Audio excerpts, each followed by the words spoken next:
Salam. Salam.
hari ini. Sebelum berpuasa, kita silakan. Kami bisa terima kasih untuk sudah bisa sampai ke sini. Berdoa, Tuhan terima kasih kami sudah memuji nama-Mu, kami menyembah nama-Mu Tuhan, kami percaya Engkau hadir di gereja kami dan merasakan hadirat-Mu Tuhan. Kau mencurahkan berkat-Mu atas kami melimpah Tuhan. Terima kasih Tuhan untuk hari sabar-Mu Yesus. Sebentar kami akan mengembalikan persembahan kami Tuhan yang terbaik. Kiranya dapat kami berikan kepada-Mu Tuhan. Kiranya Engkau berkenan pada setiap pemberian kami Tuhan dan menjadi pelebaran bagi kerajaan Tuhan. Terima kasih Bapak, kami beri dengan sukacita. Haleluya, amin.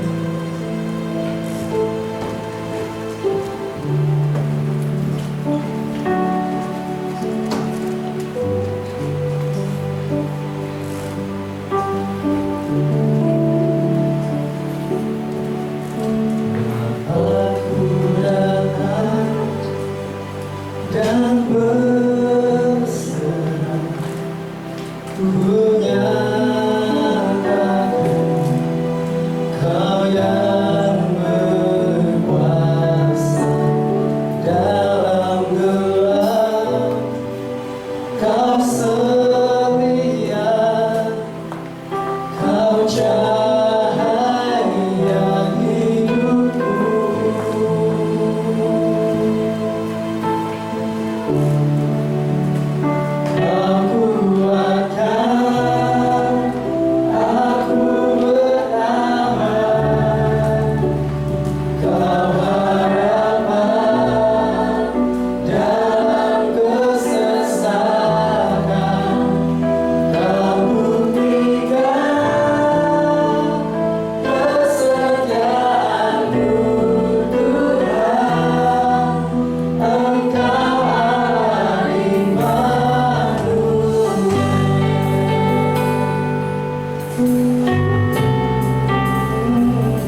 kasih Tuhan Yesus, dalam nama Tuhan kami Yesus Kristus kami berdoa. Haleluya. Shalom Bapak Ibu, salam sejahtera di dalam nama Tuhan kita. Saya ajak Bapak Ibu membuka Alkitab terambil di dalam Injil Yohanes pasal yang ke-8. Kita akan belajar bersama-sama Bapak Ibu. Yohanes pasal 8 ayat 1 sampai ayat yang ke-11. Saya akan membaca di bagian ayat yang pertama. Bapak Ibu akan membaca di ayat yang ke-6 dan kita akan akhiri di ayat yang ke-11. Yohanes pasal yang ke-8 ayat 1 sampai yang 11 berbicara tentang perempuan yang berzina. Lalu mereka pulang masing-masing ke rumahnya, tetapi Yesus pergi ke Bukit Zaitun. Pagi-paginya ia berada lagi di bait Allah, dan seluruh rakyat datang padanya. Ia duduk dan mengajar mereka. Maka ahli-ahli Taurat dan orang-orang Farisi membawa kepada Yesus seorang perempuan yang kedapatan berbuat zina.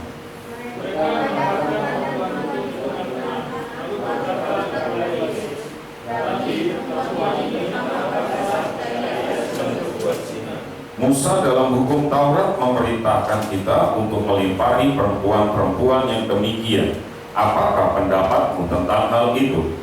Mereka mengatakan hal itu untuk mencederai dia, supaya mereka memperoleh sesuatu untuk menyalahkannya. Tetapi Yesus menghukum lalu menulis dengan jarinya di tanah. Dan ketika mereka terus-menerus bertanya kepadanya, ia pun bangkit berdiri lalu berkata kepada mereka, barang siapa di antara kamu tidak berdosa, hendaklah ia yang pertama melemparkan batu kepada perempuan itu. Lalu ia memukul keluar dan menulis di tanah. Tetapi setelah mereka mendengar perkataan itu, pergilah mereka seorang demi seorang, mulai dari yang tertua. Akhirnya tinggallah Yesus seorang diri dengan perempuan itu yang tetap di tempatnya. Lalu Yesus bangkit berdiri dan berkata kepadanya, hai perempuan, di manakah mereka? Tidak adakah seorang yang menghukum engkau? Jawabnya, tidak ada Tuhan. Lalu kata Yesus, aku pun tidak menghukum engkau. Pergilah dan jangan berbuat dosa lagi, mulai dari sekarang. Dari ayat ini kita bisa melihat kedapatan seorang perempuan yang berbuat zina. Bahkan yang luar biasa, yang membawa perempuan ini kepada Tuhan Yesus adalah ahli-ahli Taurat, orang yang mengerti tentang hukum, orang yang mengerti tentang hal kerohanian, atau boleh dikatakan sekarang pendeta-pendeta mendapati seorang berzina lalu dibawa kepada Tuhan Yesus. Kurang lebihnya seperti itu. Orang-orang yang rohani membawa seorang perempuan berzina kepada Tuhan Yesus. Bapak Ibu yang dikasihi Tuhan, tema yang saya berikan hari ini berbicara tentang pengampunan yang membebaskan. Dan kalau kita berbicara tentang pengampunan, kita bisa melihat kisah pengampunan Yesus terhadap perempuan yang kedapatan berzina dalam nats yang kita baca tadi merupakan gambaran betapa pengampunan adalah hal yang membebaskan. Saya percaya. Kenapa? Coba Anda lihat di dalam Imamat pasal yang ke-20 Bapak Ibu. Imamat pasal yang ke-20 ayat yang ke-10. Imamat pasal yang ke-20 ayat yang ke-10. Sudah ketemu? 2, 3. Bila seorang laki-laki berzina dengan istri orang lain, yakni berzina dengan istri sesamanya manusia, pastilah keduanya dihukum mati, baik laki-laki maupun perempuan yang berzina itu. Saya tanya, kalau kedapatan dihukum apa? Itu hukum rajam batu. Artinya perempuan ini dibebaskan, dia mendapatkan pengakuan dari Tuhan Yesus bahwa dosanya sudah diampuni. Itu sesuatu hal yang luar biasa. Mungkin kita bertanya, oh kalau gitu, ini boleh berbuat dosa lagi? Tidak. Waktu Tuhan Yesus mengampuni dosa itu, kita bisa melihat kita bebasnya seseorang dari ikatan dosa disertai dengan tanggung jawab besar untuk tidak berbuat dosa lagi. Itu tanggung jawabnya. Dia dibebaskan, dia merdeka, tetapi ada tanggung jawab supaya tidak berbuat dosa lagi. Lah, dari ayat-ayat yang kita baca tadi, saya melihat ada beberapa hal yang dapat kita pelajari dari kisah ini. Yang pertama, perhatikan ayat yang ke-7. Baca dengan saya. 2, 3. Dan ketika mereka terus-menerus bertanya kepadanya, ia pun bangkit berdiri lalu berkata kepada mereka, barang siapa di antara kamu tidak berdosa, hendaklah apa? Kita bisa melihat di ayat yang pertama ini berbicara mengampuni karena sudah diampuni. Kenapa? Kita bisa melihat Tuhan Yesus mengampuni wanita ini. Dan saya percaya Anda dan saya juga sudah diampuni oleh Tuhan Yesus. Kita masuk di bulan Natal, Bapak Ibu. Allah Immanuel, Allah menyertai Anda dan saya. Terlepas dari Allah menyertai Anda dan saya, kedatangan Tuhan Yesus, anugerah terbesar itu adalah memberikan nyawanya. Untuk apa? Ganti kita. Dan Dia yang tidak berdosa dibuat berdosa supaya kita yang percaya itu mengalami kelepasan, mengalami kemerdekaan. Kalau Yesus sudah datang, Yesus sudah lahir, Anda dan saya sampai hari ini tetap terus hidup di dalam dosa. Makanya ini yang kita bisa melihat, Yesus mengampuni Anda dan saya. Katakan dengan saya, Yesus sudah mengampuni saya. Ini yang penting. Kalau kita menyadari Tuhan Yesus sudah mengampuni Anda dan saya, Bapak Ibu yang dikasih Tuhan, saya hanya mau bilang kok, dari kisah wanita berzina ini, sebetulnya saya dan Anda, semua siapapun di dunia ini, orang yang mungkin kita anggap rohani, orang yang mungkin kita anggap, oh dia punya power, dia punya kuasa Roh Kudus yang luar biasa. Saya mau bilang, di hadapan Tuhan sama. Kenapa? Waktu wanita ini dibawa oleh ahli-ahli Taurat, Tuhan Yesus hanya bilang gini kok, siapa di antara kamu yang tidak berdosa, lemparkan batu. Saya tanya, ada yang lempar batu enggak? Gak ada. Artinya siapa? Artinya apa? Orang yang rohani, ahli Taurat, para imam sekalipun, mereka tetap hidup dalam dosa. Makanya Anda berani melemparkan batu untuk menghakimi. Bapak Ibu, siapakah Anda dan saya yang berani menghakimi orang lain berdosa? Tuhan Yesus saja tidak berani menghakimi bahwa wanita itu berdosa. Artinya apa? Mari kita harus berkata jujur. Anda dan saya masing-masing kita pasti punya dosa yang mungkin sampai hari ini dosa Anda dan saya belum terungkap. Sampai detik ini mungkin kita masih rapi menyembunyikan dosa kita. Tapi ingat, Tuhan Yesus tetap tahu siapa Anda dan saya. Kita di hadapan Tuhan sama. Makanya Tuhan bilang, siapa di antara kalian yang tidak berdosa, lempar batu yang pertama. Nggak ada. Satu demi satu minggir, dimulai yang paling perempuan. Sehingga akhirnya yang tertinggal Tuhan Yesus dengan wanita. Bapak Ibu, dari sini kita bisa melihat, karena itu ketika kita mengampuni, kita sadar bahwa kita berdosa, tetapi sudah Tuhan ampuni. Jadi kalau Anda bisa mengampuni orang yang menyakitkan Anda sekalipun, Anda sadar bahwa Anda sudah diampuni.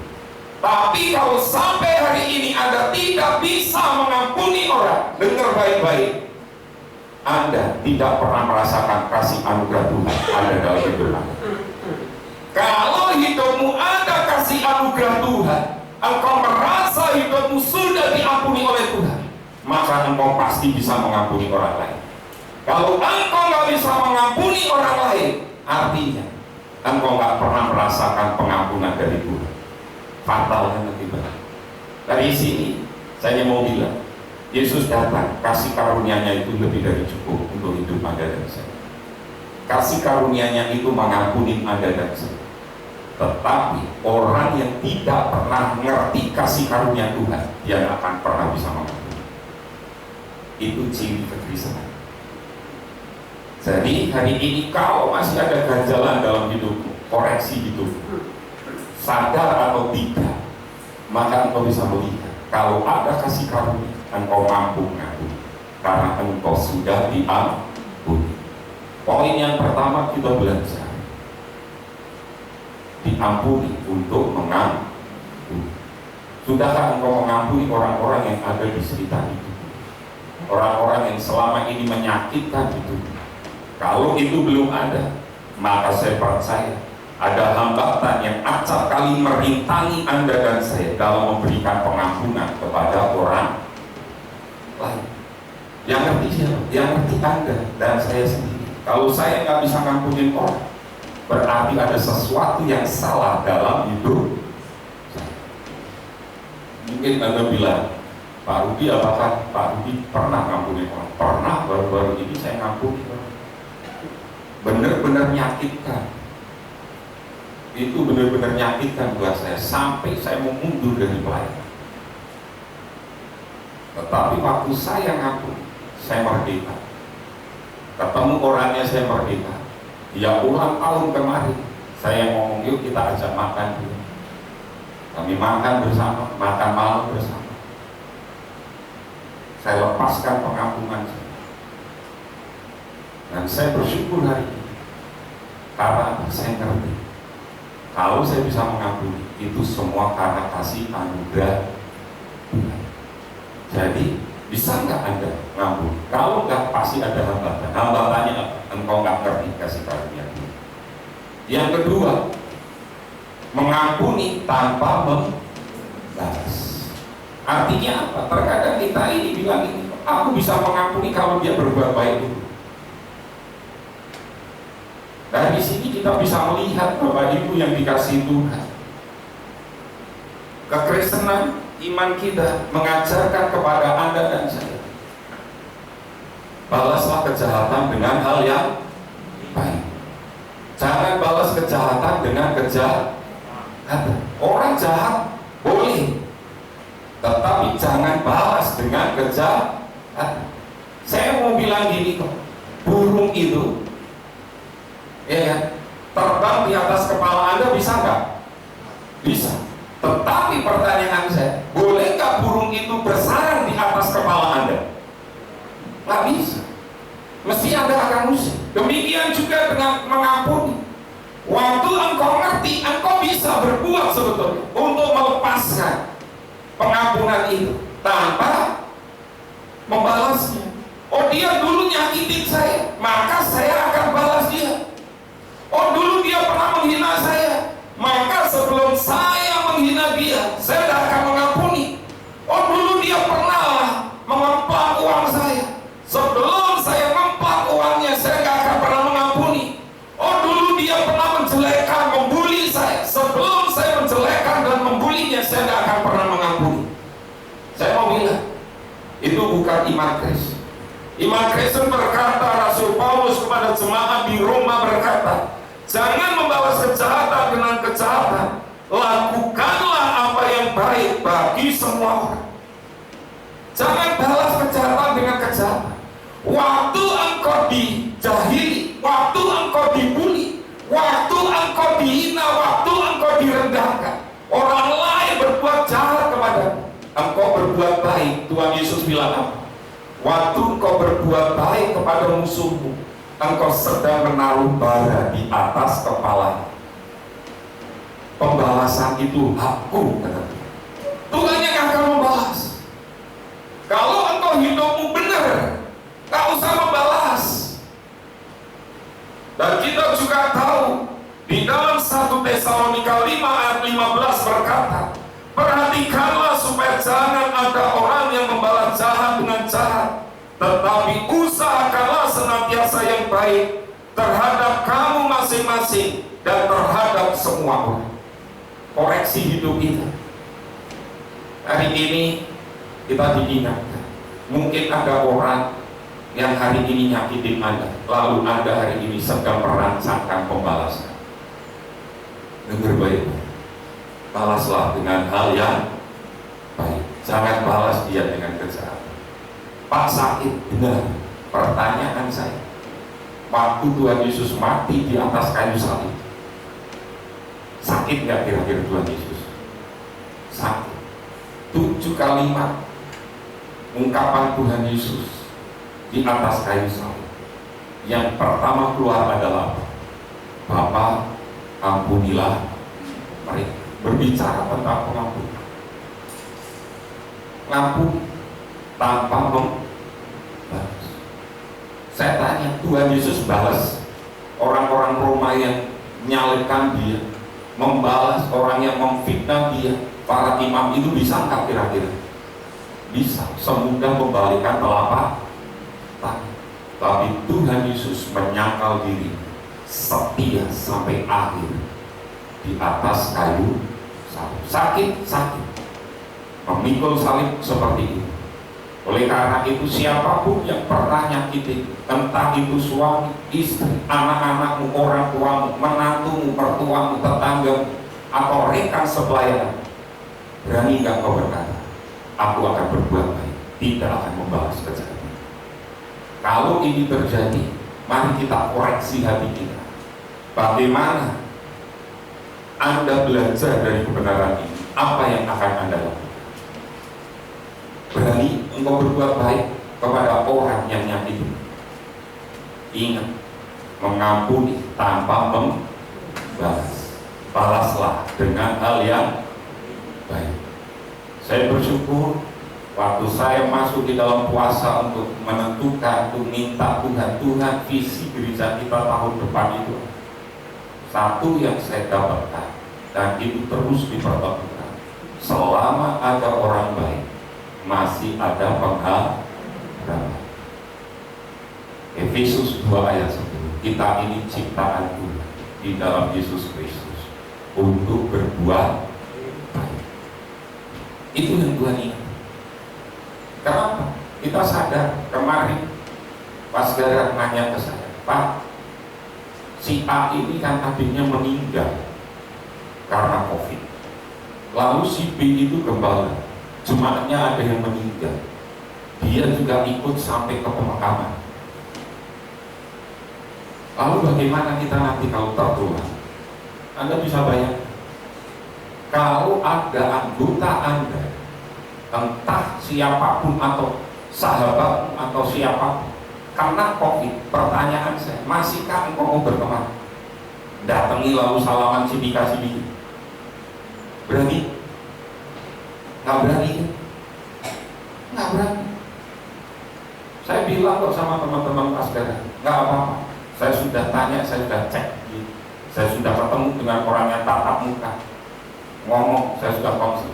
Enggak Pak, saya tetap gunakan protokol dan saya ngerti. Makanya Bapak Ibu, ke depan nanti akan ada orang banyak seperti ini. Orang sudah mulai isolasi diri, takut kalau tiba-tiba nanti kena sakit. Anda aja duduk di sini harus pakai masker, jaga jarak, cuci tangan. Buktinya apa? Buktinya kita bisa melihat. Kenapa? 2 Timotius 3, di hari-hari akhir nanti orang semakin cinta dirinya sendiri dan cinta uang. Terbukti nggak peduli tetangganya sakit COVID atau apa, nggak peduli. Tetapi kita sebagai anak Tuhan harus tetap berbuat baik, tetap harus berbuat baik. Engkau ngerti tetanggamu sakit, datang kasih makan ke mereka, karena mereka kan nggak boleh keluar. Jadi tetap berbuat baik, jauhi sakit penyakitnya, bukan jauhi orang. Tetap bawa dalam doa. Ini yang Tuhan mau. Makanya yuk hari ini terus berbuat baik. Yang ketiga, apa yang Tuhan mau? Mengampuni tanpa syarat. Perhatikan ayat yang terakhir, di ayat yang ke-11. Di ayat 11, baca dengan saya. 2, 3. Jawabnya, tidak ada Tuhan. Lalu kata Yesus, aku pun tidak menghukum engkau. Pergilah dan jangan berbuat dosa lagi mulai dari sekarang. Saya tanya, Tuhan Yesus memberikan pengampunan, ada syaratnya? Perempuan berzina, kalau engkau baik, engkau kaya, engkau memberi persembahan banyak, engkau aku ampuni, ada nggak? Enggak. Waktu Tuhan Yesus ngampuni, ada syaratnya nggak di situ? Nggak ada. Waktu kita ngampuni orang-orang yang ada, nggak usah pakai syarat. Kalau dia baik sama saya mau berbuat baik. Kalau dia nyapa saya dulu, saya pasti akan balas sapa. Apakah seperti itu? Orang yang mesti ngerti kasih karunia anugerah Tuhan, pasti dia paham. Yesus memberikan pengampunan tanpa syarat. Waktu Anda dan saya masih berdosa, dia sudah mengampuni Anda dan saya, bahkan rela mati untuk Anda dan saya. Dia nggak lihat itu. Apakah dia baik? Enggak. Apakah dia kaya? Enggak. Apakah dia benar-benar memuji, menyembahku? Enggak. Apapun keberadaan Anda dan saya, siapapun Anda dan saya, entah Anda pencuri, perampok, pembunuh, pezina sekalipun, Yesus tetap terima tanpa syarat. Perempuan ini menerima anugerah yang sangat luar biasa. Tetapi begitu kita diampuni oleh Tuhan, Tuhan bilang apa? Jangan berbuat dosa lagi. Itu yang Tuhan mau. Jadi kalau hari ini sebentar kita menikmati tubuh dan darah Tuhan di dalam sakramen perjamuan suci, mari kita sadar kita sudah diampuni oleh Tuhan. Tuhan menerima kita tanpa syarat. Dia mengasihi kita tanpa syarat. Dia mengampuni, dia menerima engkau apa adanya. Dan kalau kita sudah menerima kasih anugerah itu, yuk kita belajar hari ini, ya, bagaimana kita bisa menjalankan tanggung jawab ini setelah menerima pengampunan. Bagaimana?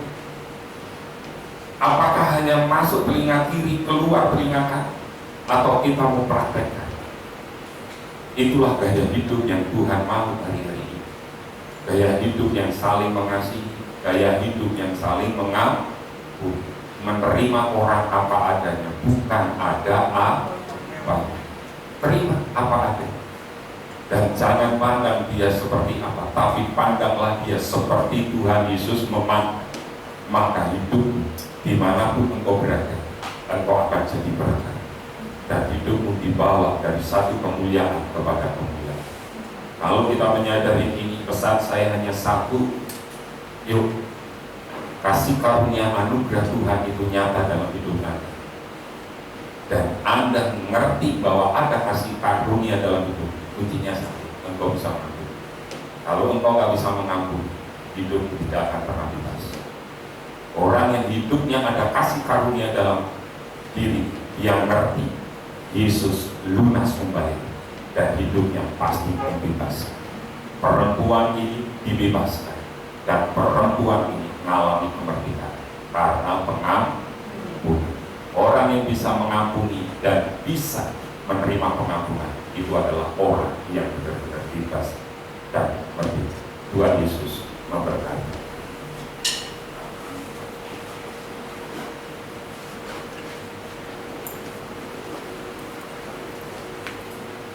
Kita akan masuk di dalam perjamuan suci.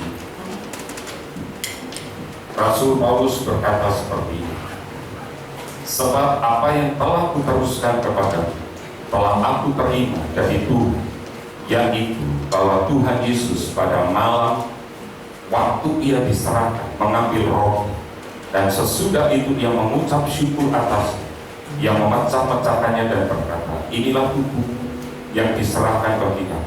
Perbuatlah ini menjadi peringatan akan aku. Demikian juga ia mengambil cawan sesudah makan lalu berkata, cawan ini adalah perjanjian baru yang dimateraikan oleh darah. Perbuatlah ini setiap kali kamu meminumnya menjadi peringatan akan aku. Mari kita cukupkan kepala. Ucapkan syukurmu di hadapan Tuhan karena kasih karunia anugerah-Nya. Kita diampuni, kita diterima, kita dilayakkan di hadapan Tuhan. Siapapun engkau, apapun dosa, Dia menerima apa adanya. Kalau hari ini masih ada ganjalan, ada orang yang menyakiti, dan engkau ingin membalas rasanya, bebaskan dia. Minta ampun kepada Tuhan. Berbuatlah baik. Waktu engkau berbuat baik kepada orang ini, engkau sedang menaruh bara di atas kepala. Kalau ada dosa, akui di hadapan Tuhan sebelum kita mengambil tubuh dan darah Tuhan. Bapa, di depan kami ada roti dan anggur, dan kami percaya dengan iman ini adalah tubuh dan darah. Waktu kami menikmati, kami percaya pengampunan itu sudah nyata dalam hidup kami, dan kami akan hidup di dalam kemuliaan. Kami menerima tubuh dan darah-Mu dengan iman, dengan pengucapan syukur karena karya pengorbanan. Dalam nama Tuhan Yesus kami berdoa dan ucap syukur. Haleluya. Amin. Mengampuni lebih suci. Mari silakan bisa maju mengambil.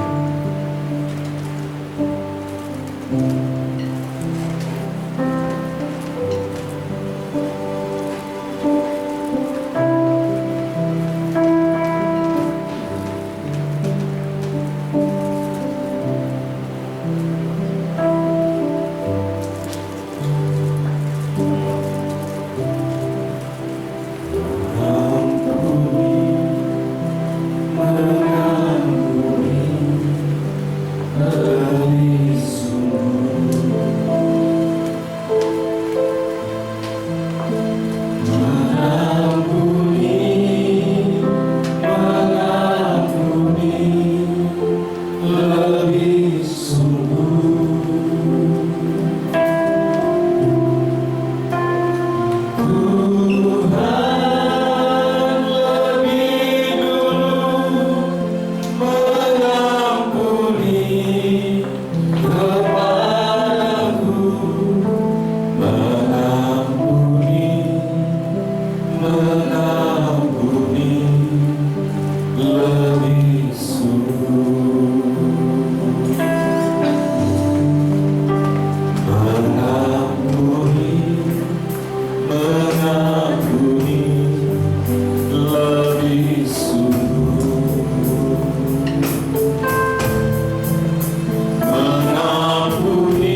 yang terpecah bagimu. Aku mau jadi anggur yang tercurah bagimu. Aku mau jadi saksi melakukan kehendak-Mu, melayani lebih sungguh.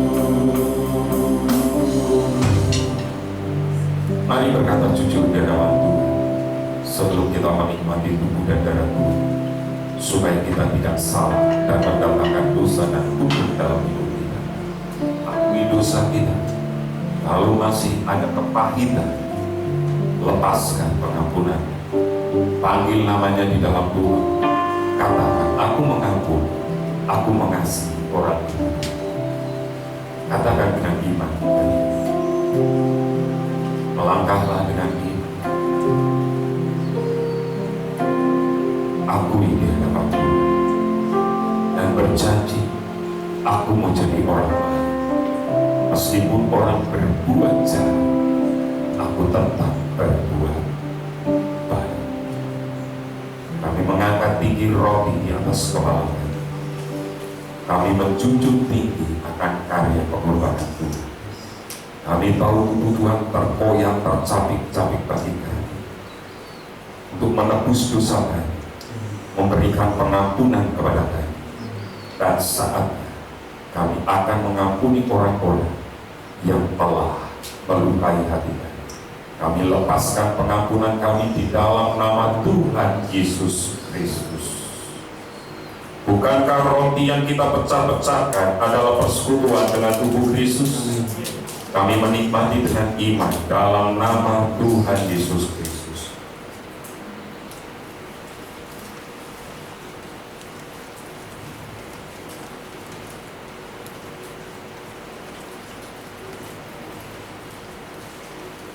Kami mengangkat tinggi cawan, menjunjung tinggi akan karya pengorbanan Tuhan. Darah Tuhan tercurah bagi kami. Darah Tuhan memberikan kesembuhan kepada kami, memberi kelegaan kepada kami. Kami percaya dengan iman di dalam nama Tuhan Yesus Kristus. Bukankah cawan pengucapan syukur yang atasnya kita ucapkan syukur adalah persekutuan dengan darah Kristus? Kami menikmati dengan iman dalam nama Yesus. Aku mau jadi roti yang terpecah. Naikkan sebagai iman dan doamu di hadapan Tuhan. Aku mau jadi anggur yang tercurah bagimu. Aku mau jadi saksi melakukan kehendak-Mu, melayani lebih sungguh. Aku mau jadi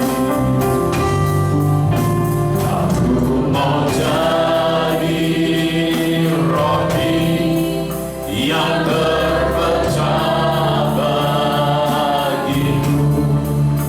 Aku mau jadi anggur yang tercurah bagimu.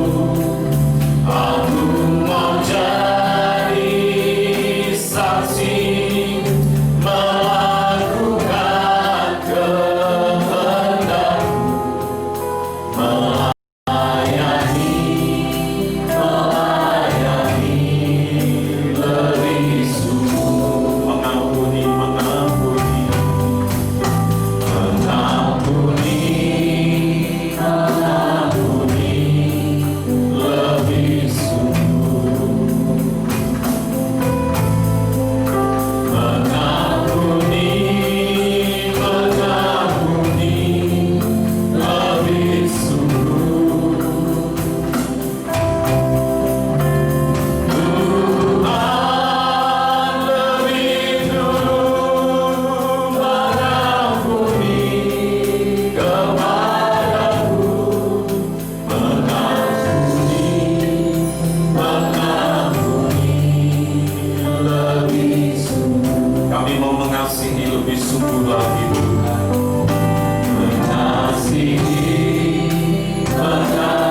harus berkata jujur di hadapan. Kadang kami tidak mengerti kasih karunia itu ada dalam hidup kami, karena kami tertutup, mata roh kami tertutup, karena kami membenci sesuatu. Tapi hari ini Kau singkapkan, kami mau mengampuni, kami mau mengasihi orang yang selama ini kami benci, dan kami mau berbuat baik kepada orang ini. Terima kasih, terima kasih. Kami mau melangkah dengan hidup, sehingga hidup kami Kau berdikari. Hidup kami bebas dari segala akar ketakutan. Terima kasih Tuhan Yesus, terima kasih. Kami tidak bisa berjalan tanpa oleh karena itu berjalan bersama dengan Kami.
Jemaat yang dikasihi Tuhan dan yang mengasihi Tuhannya dengan segenap tubuh, jiwa, dan roh. Setelah Kau berbuat bakti, sekarang pulanglah Kau ke ladang usaha, ke dalam pekerjaan, ke dalam pendidikan, ke dalam keluargamu dan rumah tanggamu. Angkat hatimu, pandanglah Tuhan dan terimalah berkat-Nya. Group family, kamulah bangsa yang terpilih, imamat yang rajani, bangsa yang kudus, umat kepunyaan Allah sendiri. Untuk menyatakan kebesaran dan kedahsyatan namanya. Engkau telah ditetapkan menjadi kepala, bukan jadi ekor. Di bawah oleh Tuhan semakin naik, tidak semakin turun. Masa depanmu sungguh ada, dan harapanmu tidak pernah sia-sia. Di tangan kananmu umur panjang, di tangan kirimu kekayaan dan kehormatan, sehingga engkau tidak pernah berhutang, tetapi engkau akan menghutangi bangsa-bangsa. Dari Tuhan datangnya berkat, kasih karunia dari Tuhan Yesus Kristus, kasih sayang dari Bapa, persekutuan dan penjagaan yang dahsyat dari Roh Kudus menyertai engkau sekalian. Mulai hari ini, esok, lusa, sampai Maranatha. Tuhan Yesus datang kedua kali, menjemput kita semua di awan kemuliaan. Haleluya. Thank you Jesus.